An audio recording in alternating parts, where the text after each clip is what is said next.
حي على الصلاة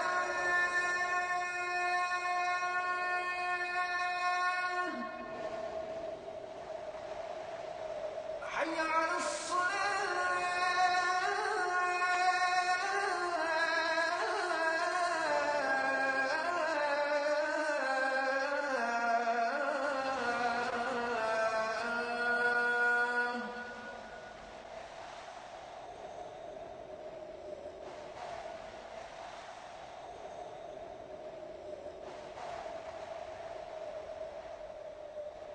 حي على الفلاح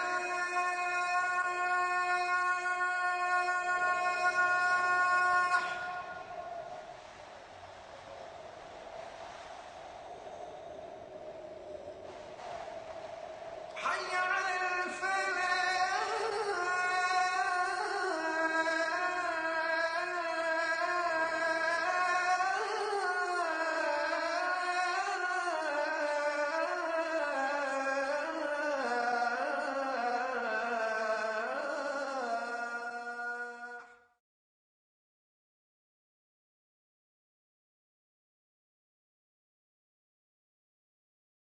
نبينا محمد وعلى آله وأصحابه وأزواجه أجمعين أما بعد فأعوذ بالله من الشيطان الرجيم بسم الله الرحمن الرحيم رب اشرح لي صدري ويسر لي أمري واحلل عقدة من لساني يفقهوا قولي ربي زدني علما أجمعين inshallah. May Allah subhanahu wa ta'ala increase in all of us knowledge. Assalamu alaikum wa rahmatullahi wa barakatuh. Brothers and sisters, on behalf of Talimul Islam and on behalf of Institute of the Language of the Qur'an, we welcome you to this new Arabic course. Inshallah, this course will benefit you a lot. It will enable you to understand Qur'an 85% directly, inshallah. And inshallah, your experience in this class will be most enjoyable and very fruitful. From the outset, I must tell you that I'm not a scholar. I do not have any university degrees. All I have is my experience. I went to various places, various countries, and I met so many teachers who are very kind, and they taught me many things in Arabic which made me understand Qur'an directly. And inshallah, I'm going to share all these things with you so that you will be able to understand Qur'an when it is recited.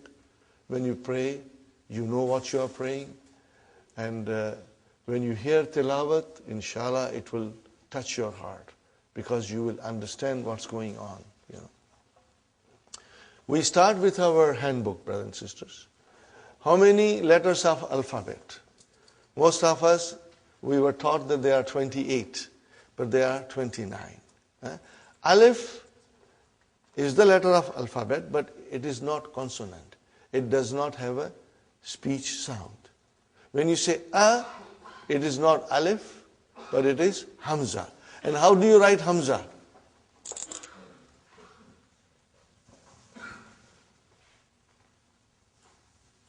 Are you with me? This is hamza, brother. Then what is this alif doing here? It is Hamza's chair. Hamza is very delicate. She needs a chair. Okay? So here is alif is the chair for Hamza. Sometimes waw will become a chair for Hamza. And sometimes ya will become a chair for Hamza. So Hamza has different chairs depending on what is in front of her. And sometimes Hamza feels strong and she doesn't need any chair. So there are many rules, spelling rules for writing Hamza that slowly we will learn. You do not have to worry, brother. And I must tell you something, that if you do not understand everything today, brothers and sisters, don't worry. Because tomorrow when you come to class, inshallah, you will understand better. And third day, your understanding will be very strong. And after 1 week, you will say to yourself, I knew this all from my childhood. Okay? Inshallah, you'll get stronger and stronger. So, brothers and sisters, we have to remember, okay, alif is used for elongation. How many? Okay, now in the handout, the next thing is, in English language, there are 8 parts of speech. We know that, and they have been given here. Noun, pronoun, verb, adjective, adverb, preposition, conjunction, and interjection. These are the 8 parts of speech. How many parts of speech in Arabic? 3. Noun, verb, and particles. Harf. Okay? So, brothers and sisters, how come there are 8 in English and 3 in Arabic? But the noun in Arabic also includes pronoun, adjective, adverb, and interjection. They are all covered in this category of noun. So we have to remember. So in fact, they are same as in English, but we do not have 8, but instead of 3. Okay? When we say pronoun, there is a word for pronoun in Arabic, which is damir, but it still comes under the category of noun. This is just a general idea, brother. You will, inshallah, as we go along, you will notice that, inshallah. The next thing is, brother, the letters of alphabet. Okay, brother and sister, and as we said, there are 29 letters of alphabet, out of which 28 are consonants, and alif has no speech sound. When you say a, it is the sound of hamza. Now, how many vowel signs, brother, in Arabic language? Only 3. Dhamma, fatha, and kasra. Are you with me, brother? Dhamma, fatha, and kasra. Now remember, these are short vowels. Okay, they are short vowels. So if I say to you, if I write like this, what will you say? Bu, short, bu. If I write like this, what will you say? Ba, short vowel. And if I say this, then it is bi, short.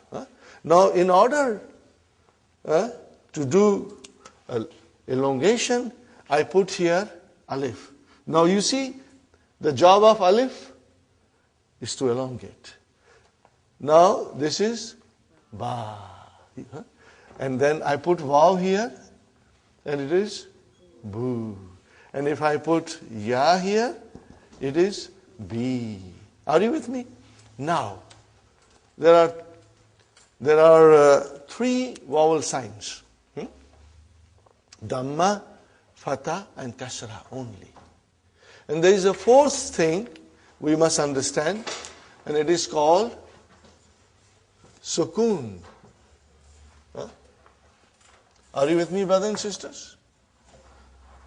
There are many ways of writing Sukoon. Sometimes it is like a tiny circle. Sometimes they write like this. But I prefer tiny circle because it's better when you want to understand properly. Okay. Now, Sukoon is not a vowel sign. Sukoon is not a vowel sign. What is Sukoon then?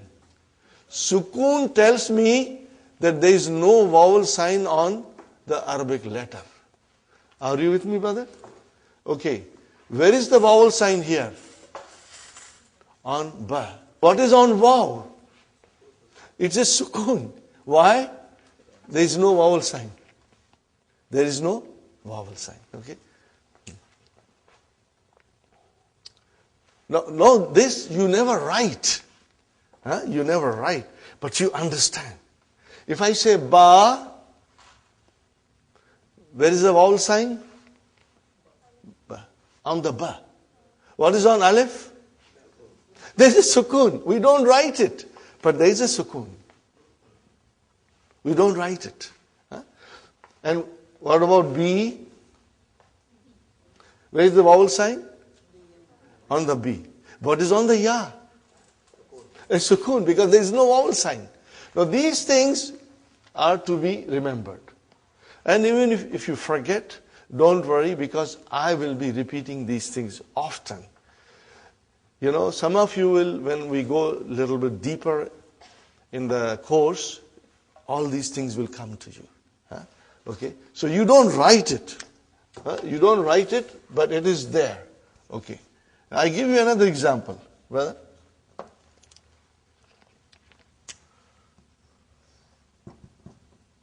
What is this, brother? Taba. What is it? Taba. Okay. And what is this? Tuba. Are you with me? Now I write down like this. What is this? Tab. There is no vowel sign on ba. Tab. See how you pronounce ba? Tab. Okay. Now if I say like this,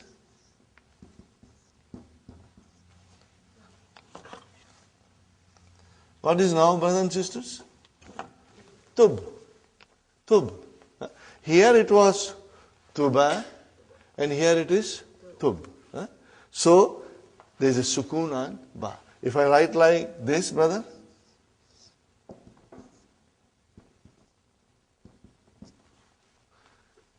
tubta. So we did not pronounce ba in its normal way as we pronounce ta and this ta. Tubta. And if I put dhamma here, tubtu. If I put kasra here, tubti. So ba has a sukoon. It means it has no vowel sign. It has no vowel sign. Sukoon means there is no vowel sign on the letter. Is it clear, inshallah? Try and remember this, brothers. Okay, now we come to other part of the handout, brothers and sisters.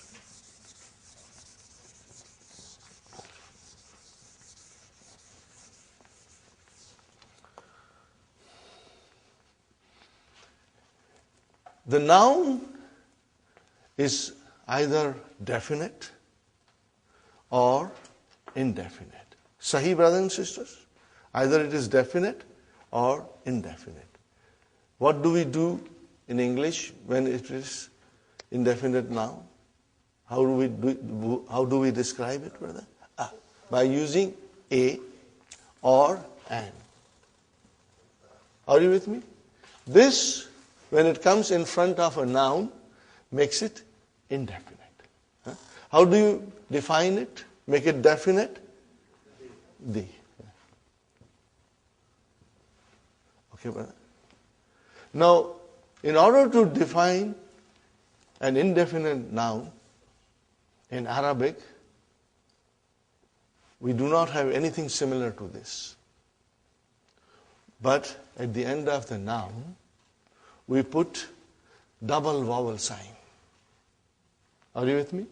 We put double vowel sign. If the noun ends with a dhamma, then we put two dhammas. If the noun ends with a fatha, then we'll put two fathas. Huh? If the noun ends with a kasra, we put two kasras. This is called tanween. What is it called? Tanween. Huh? Tanween.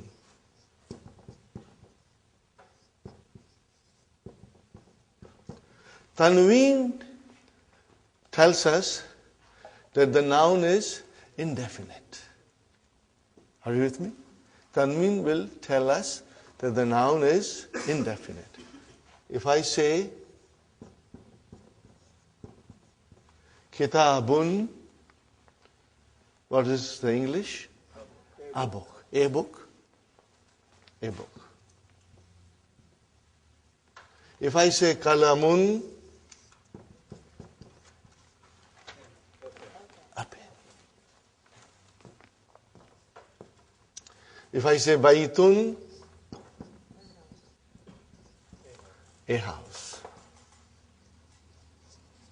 Sahih, brothers and sisters?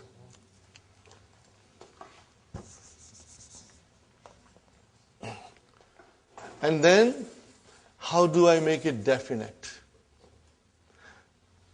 So, definite, which is da in English, we have to add al to the noun. So I want to say the book. What will I do now? Al-kitabu. I cannot have tanween. Al-kitabu. Al-kitabu. The book. Okay, brothers and sisters? Now you see, as soon as I put al, like a magic, one vowel sign got dropped. Instead of bun, it became bu. Got the idea? Now, if I say kalamun, a pen, I want to say the pen. What will I do? Al-kalamu. But these are the basics. I know most of you already know. But I'm starting from the very beginning in case there is a one student who's coming for the first time to learn Arabic, so that he gets some idea, inshallah. Al-kalamu. Got the idea? If I write down al-kalamun, that is wrong. Because tanween and al cannot coexist. One has to come and other has to go. So, if you say al, then only one dhamma. And then here comes al-baytu.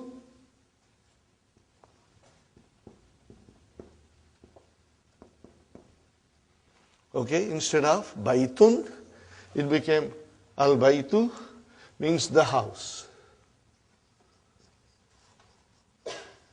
And I should write here the pen. Okay. Is it clear, brothers and sisters? Yes. Okay. Now, we come to something which is always sometimes confusing to the students, but I will explain you, and I'll keep on explaining you in every session. Whenever I get an opportunity, I'll be asking you questions and also repeating my point, so that if you have missed it out, you will inshallah remember. But I said baytun, it is indefinite. How about if I write down Muhammadun?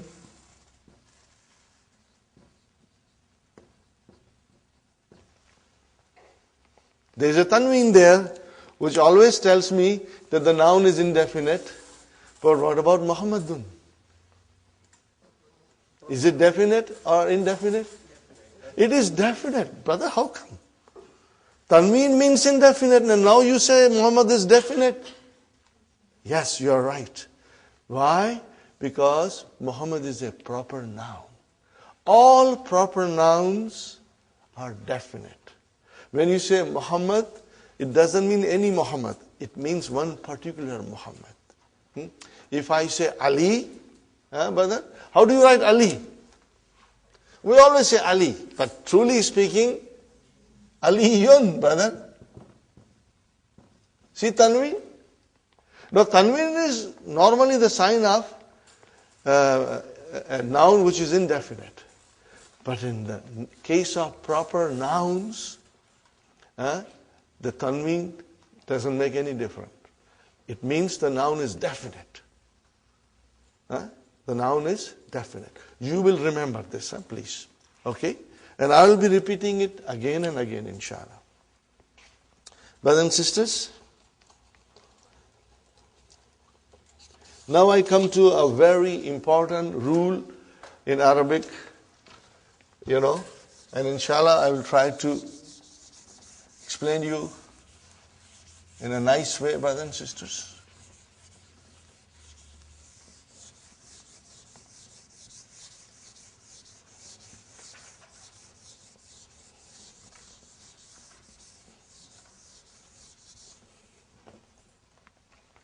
The beauty of Dr. Abdurrahim's book, brother and sister, as I said, I admire it and I always mention it, and soon you will also feel the way I feel it, Every lesson is designed in a way to teach us something. In other Arabic books, brother, things are all put together like a khichda, and it is very difficult. On the first or second or third page of any other Arabic book, you will have verbs coming in present tense and past tense, brother, and long verbs, So everything is brought together, and it is extremely confusing. It's not confusing to the person who already knows Arabic, but it is confusing for us. Okay. So what Dr. Abdurrahim has done, that in his first book, his emphasis is on only noun. We are learning nouns in the first book. There are only 4 verbs. 1, 2, 3, 4. 4 verbs mentioned in book 1. Okay. Then when we go in book 2, brother, then the verbs will come.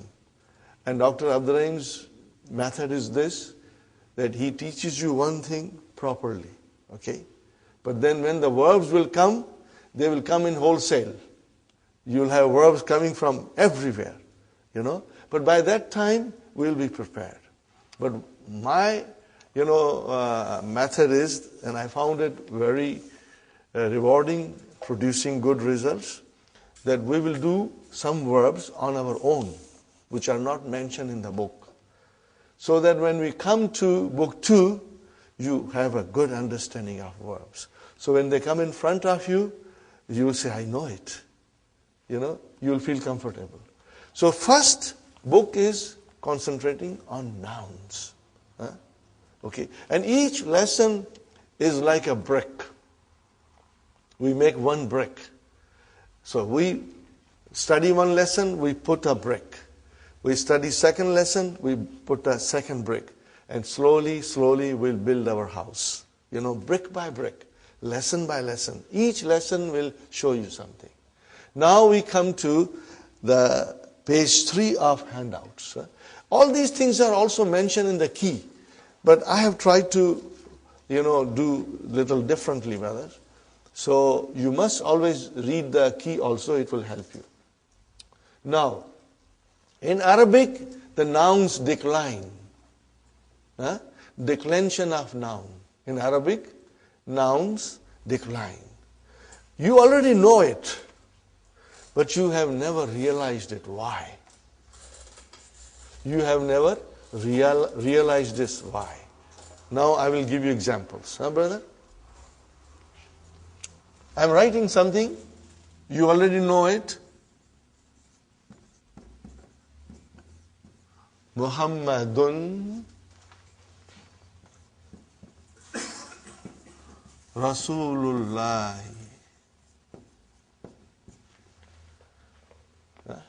What is the English, brother? Muhammad is the messenger of Allah. Very good, brother. Then I say to you,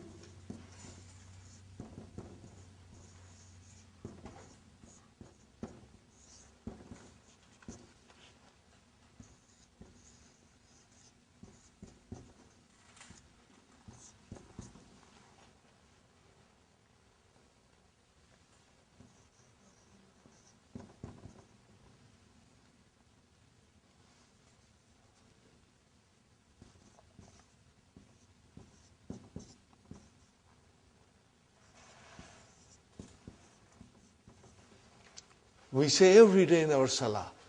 What do we say? Ashhadu anna Muhammadan. Brother, why Muhammadan?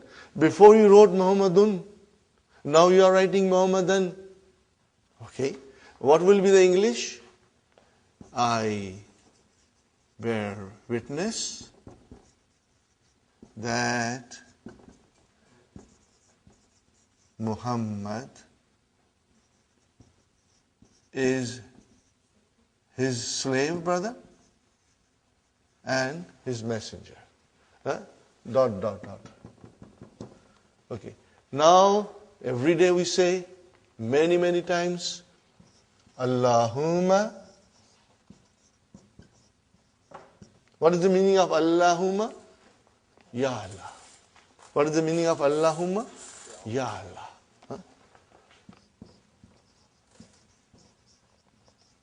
Allahumma salli. We say every day, Allahumma salli ala Muhammadin.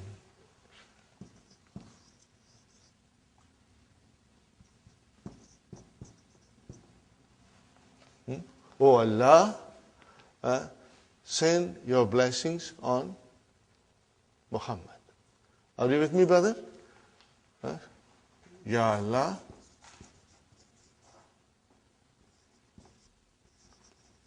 send your blessings on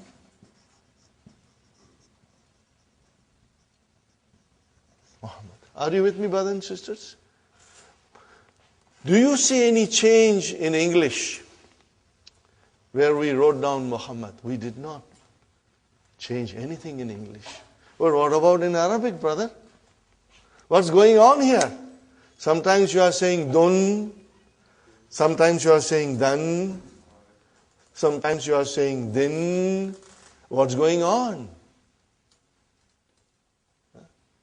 This is what we are going to learn and understand.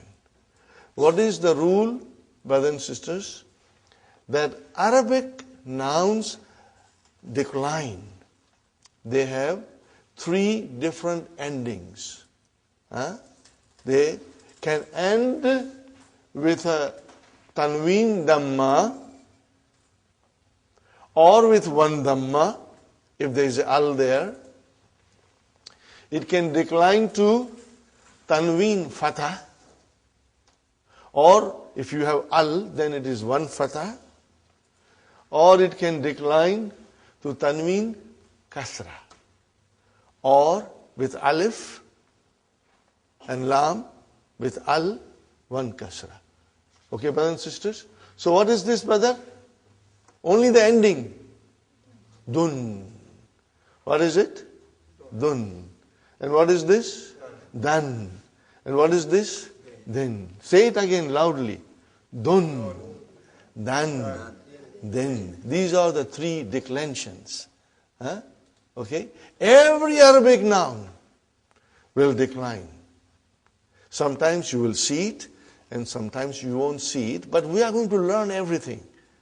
In the initial stage, we will see the vowel signs in the books, but later on, we may not. I give you one more example, brother. Now I'm going to remove this. And why it happens, brothers and sisters? This is what we are going to learn. And this is what you will be watching in the Qur'an. You will be looking. When you are reading, you will notice this. You will observe this, brother. And then it will tell us this last vowel sign in the noun will tell you the function of that noun in a sentence. What is that noun doing in a sentence? Is it coming as a subject? Is it coming as a subject of a verb? Is it coming as an object? Is it coming after a preposition? It will tell you.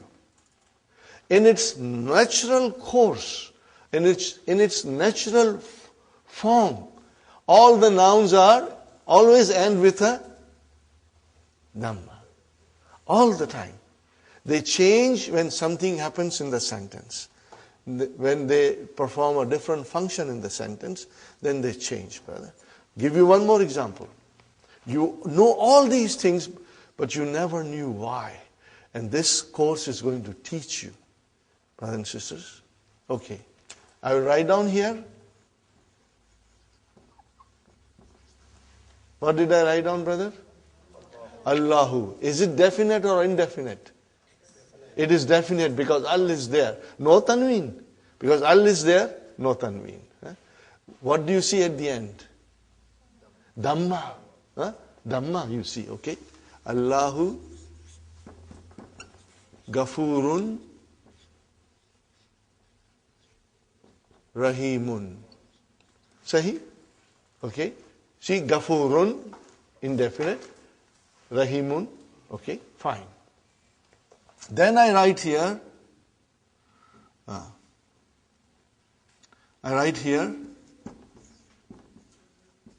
Inna Allah. Why, brother? I put Allahu there, now I am putting ha. Allah. Something is happening in the sentence. Okay? Inna Allah Ghafurun Rahimun. Got the idea, brothers and sisters? Inna Allah Ghafurun Rahimun. Correct? Now what is at the end of Allah? Fatah. Why it is single? Because it is definite. Sahi? Now we say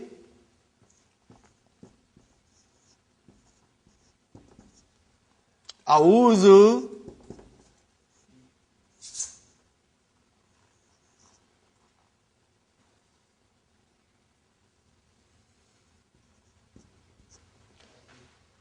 What did I write down? A'udhu. Hey, come on, give me a break, brother. What's going on here? Sometimes you are saying Allahu, sometimes you are saying Allah, and now you are saying Allahi. What's going on? But as we know, the nouns decline in Arabic language. And we are going to learn about that. Are you with me? We are going to learn about that. Okay? And let's learn the terminology now. The terms. If the noun, brothers and sisters, look at carefully. If the noun ends with a dhamma, be it a tanween or one, it should end with a dhamma. Be it a tanween or a single dhamma. It is called marfu. What is it called, brother? This you will have to memorize. Marfu. Are you with me, brothers and sisters? If the noun ends with a dhamma, you will call it marfu. You will say the noun is marfu. Okay? What do you call it in English? You will call that it is in nominative case. Brother, if you are comfortable, we will use some English terms, but later on you will be most comfortable with Arabic terms. Marfu is nominative case.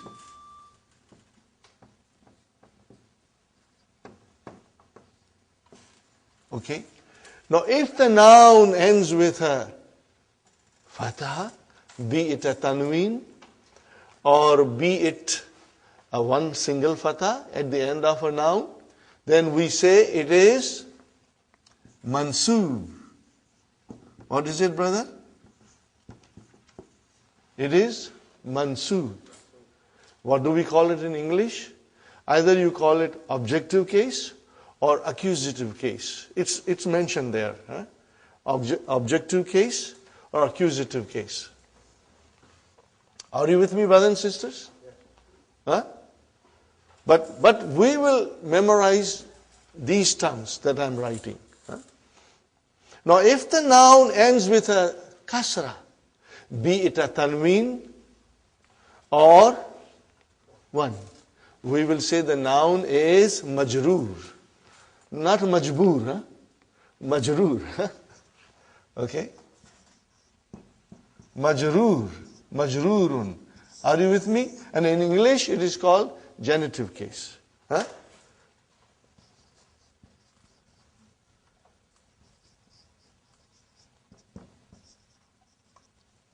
think it is genitive case.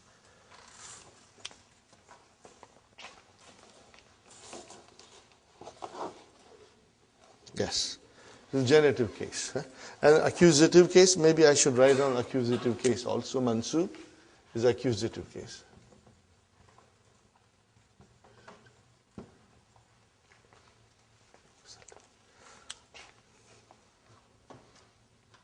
Okay, brothers and sisters? So today, you must memorize marfu, mansoob, and majroor. We will repeat it every day. And brothers and sisters, this thing will stay with you all the time when you are reading Qur'an. It is in the back of your mind that the nouns can be marfu, according to the function it performs. It can be mansoob or it can be majroor. As you can see, we say Allahu Ghafurur Rahim. We said Allahu. As soon as I put inna in front of it, I said inna Allah. We are going to learn what is inna in book 2. The first lesson in book 2 deals with inna. Inna Allah. Okay. And then as soon as something came, billahi, which is a preposition, it changed the noun into a majroor. Change it into majroor. This is what we are going to learn, and this you'll observe. This is the very, very important. Okay. Now, I made a little song, out of this. When I say dun, it's marfu. When I say dan, it's mansoob. When I say din, it's majroor. When I say dun, it's marfu. When I say dan, it's mansoob. When I say din, it's majroor.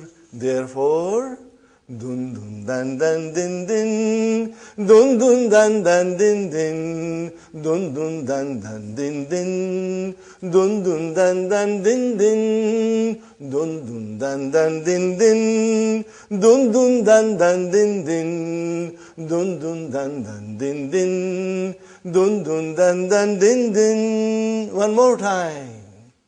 When I say dun, it's marfu.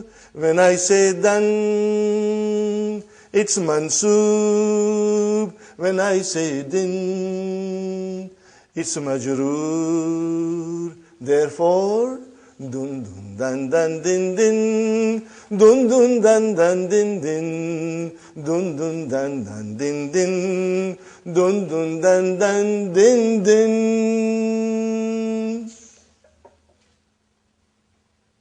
Got it, brother? Jazakallah. Okay. So we will remember this, huh? And this will help you.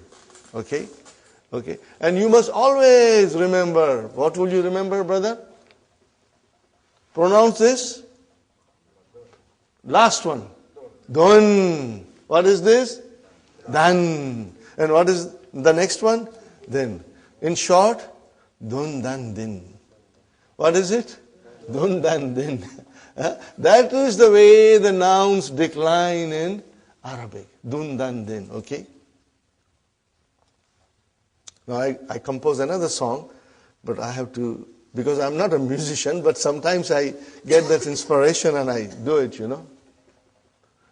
Maybe later on I will, inshallah. To refresh you, again I will do it, inshallah. Are you with me, brothers and sisters? So 3 pages from the handout. Huh? Now we go to the main book. Brother, we go to the main book. Ad-Darsu Awwal. Okay? Haza. What is, sister, the blue book? Huh? Blue book, lesson 1. What is the title? What is the title? Haza. We are learning Haza. What is Haza, brother? Most of you know the meaning. What is it? This. Huh? Haza means this. Okay, but write down near there in your book. Huh? Just write down, brother. What is Haza? It is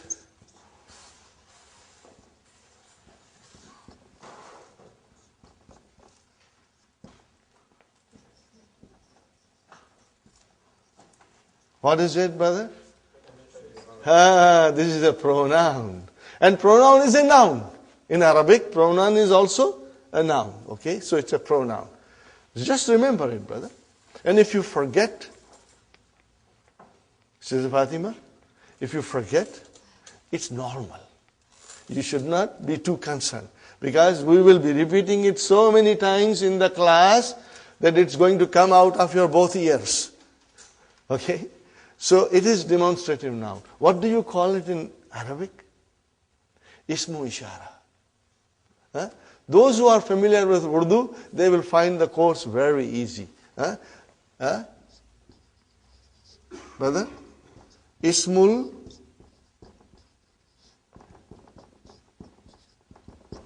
ishara. Huh? We will be repeating it. Right now I'm, throwing these things at you.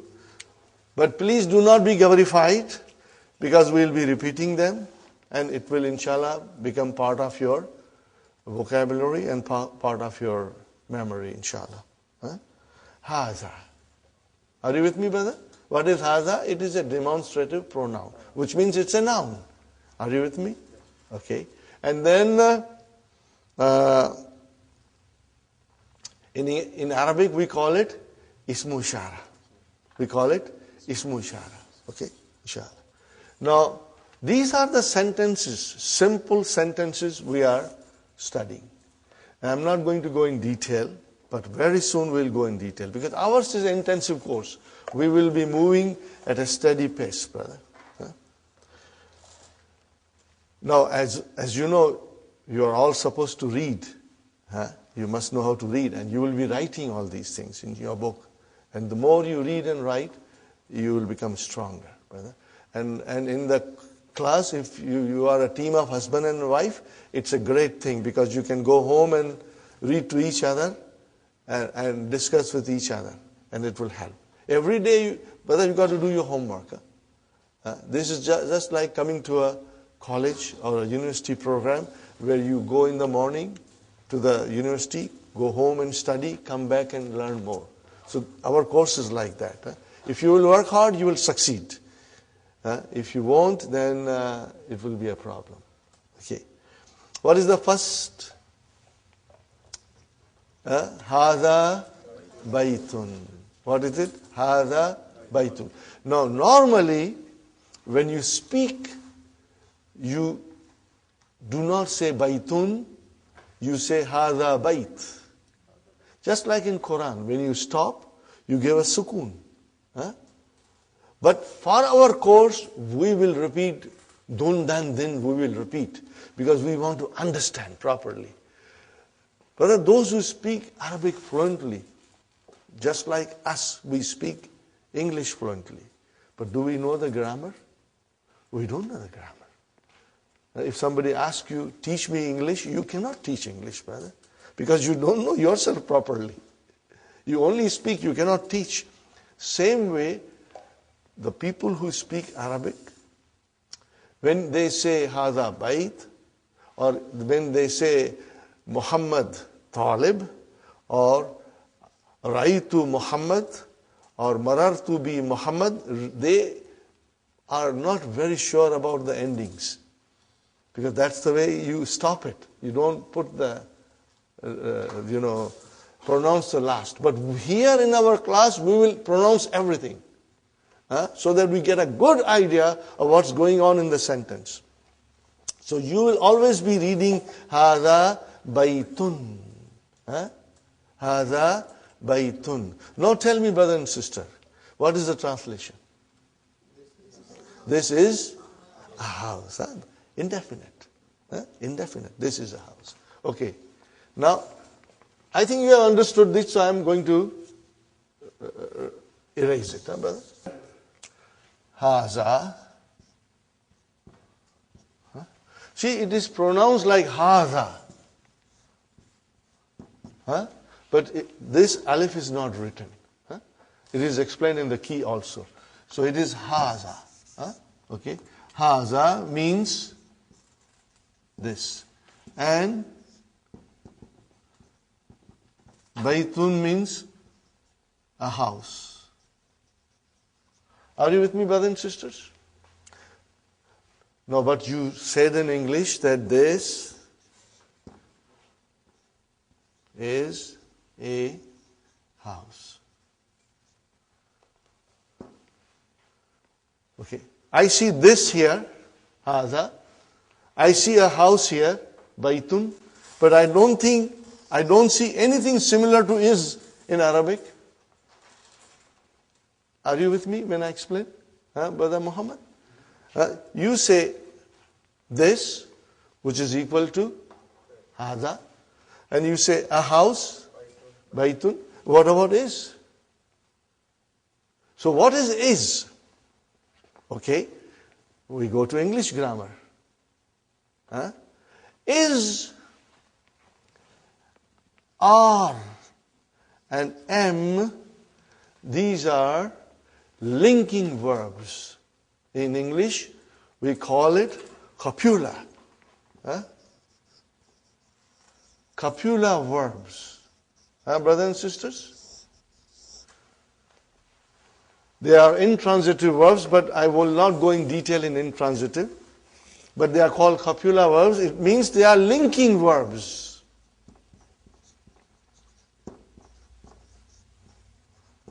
They link one noun with another noun. Okay? Or it links the subject with the other noun. Okay? They are called linking words in English. They do not exist in Arabic language. They are not there. There is no need. Okay? When you say Hada kalamun, we only said two words. This, a pen, but you will translate, this is a pen. But in Arabic, what will you say? Hada kalamun. You will say Hada kitabun. There is no is or am or are in Arabic. So you have to keep that in mind. And what are they called in is, are, am are called in English grammar? Copula verbs. Yes, brother.